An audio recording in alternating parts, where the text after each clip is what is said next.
यह नु कहत रहो एबीसीडी भुला जाई हो चूड़ी हरवा लगाई। हां हां ठीक ठीक नायका के चूड़ी हरवा आला विद्यार्थी जी कनी हां चूड़ी हरवा लगाओ तने घरी गाई। अच्छा बाबा हमारा गांव में आई है चूड़ी हरवा। तनी हमरो गांव में आई है रे चूड़ी हां हरवा। हां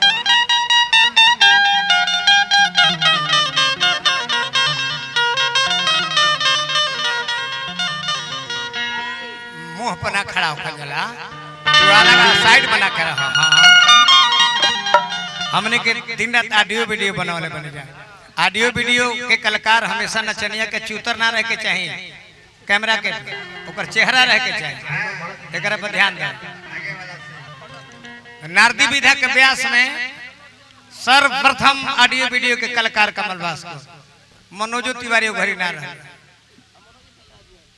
प्रथम है ऑडियो वीडियो आर सीरीज के शुरू कैले हैं टी सीरीज वेब कोई कोई को series B series Patna Ram ji Gupta के अब ना जाएगा ऐसे जे चैनल वाला भाई लोग के कमाई कम हो जाए हम कहे ना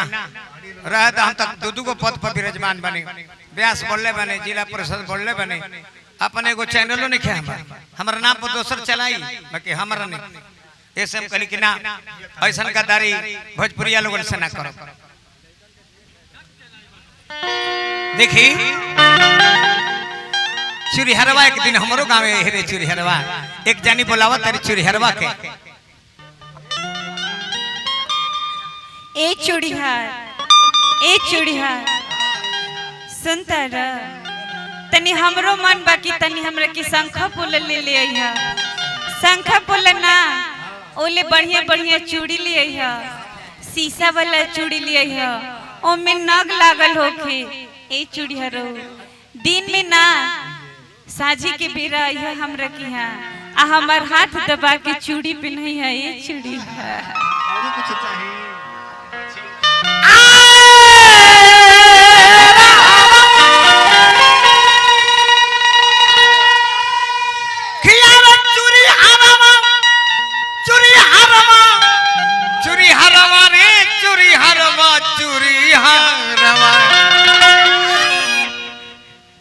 देखो हम कवि जी बहुत दिन से गावे के मूड में हमने के याद नहीं के परत इतना सुंदर भोजपुरी के कवि हमार आइल बने आएगो माला देवे से हमने के याद ना पड़ल बनेरा बाबा जकर नाम है जी एक दिन हमरो गावे यही है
हरियर हरियर चूड़ी लिए है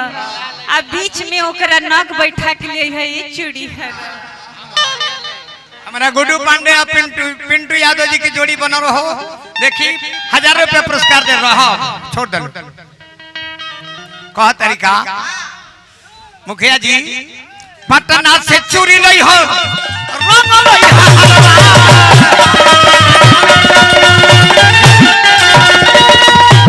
रहा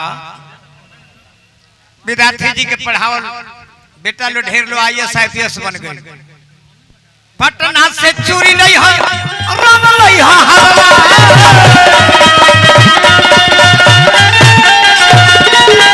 तोरा खातिर खोलो न रहो अब दामद बाबा गड़ावरी तोरा खातिर चूड़ी हारवा एक दिन हमारा गावे अइहे चूड़ी हारवा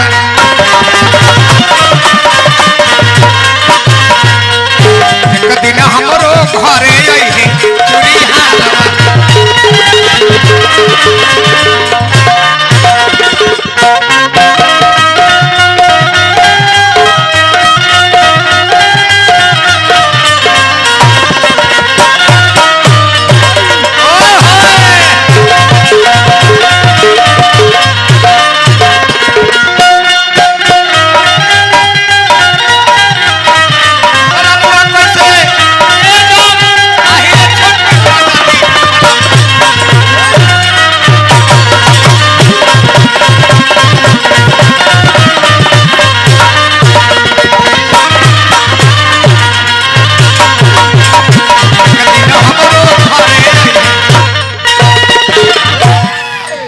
गइला पावा जबे ना सुनाई मंच न हां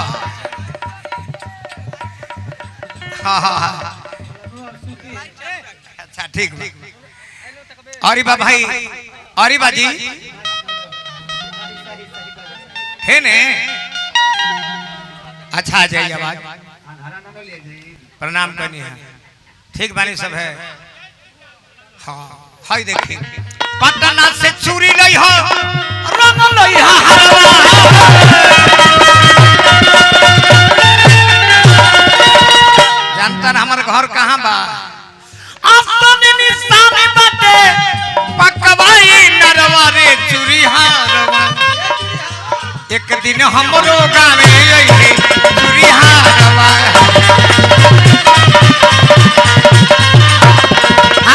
एक दिन हमरो गावे अइहे चूड़ी हारवा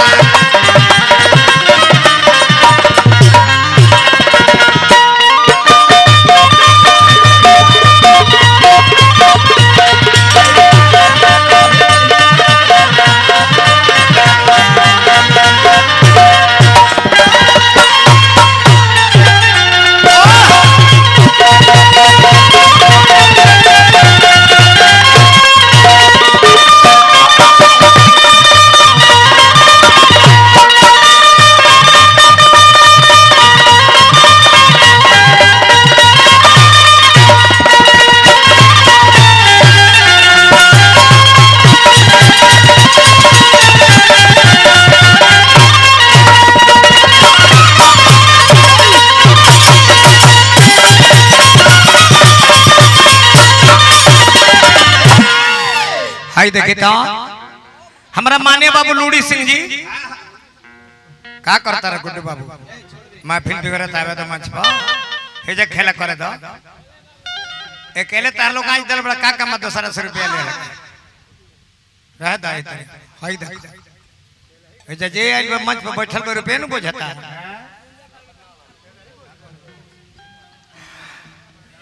है ने गमछी बाड़ी सके ना गमछी माला लेके आओ भाई हमारा महेंद्र जी दोनों भाई आयल बड़न स्वागत करो हाय देखो याद ना पर हम जन में जे हो गइल बड़ा स्वागत हाय देखे तो हाँ पगड़ी बांधो आई आई पिंटू जी हमारा महेंद्र भाई के पगड़ी बांधी देते कहाँ घर बा कहाँ घर बा तो हम अपन घर के पता बतावता घर के पता बतावता आरा जिला भोजपुर बक्सर पटवाई नरवा अरे घरा हम डुमरी बाटे सीपुर दियरवा रे चूड़ी हारवा एक दिन हम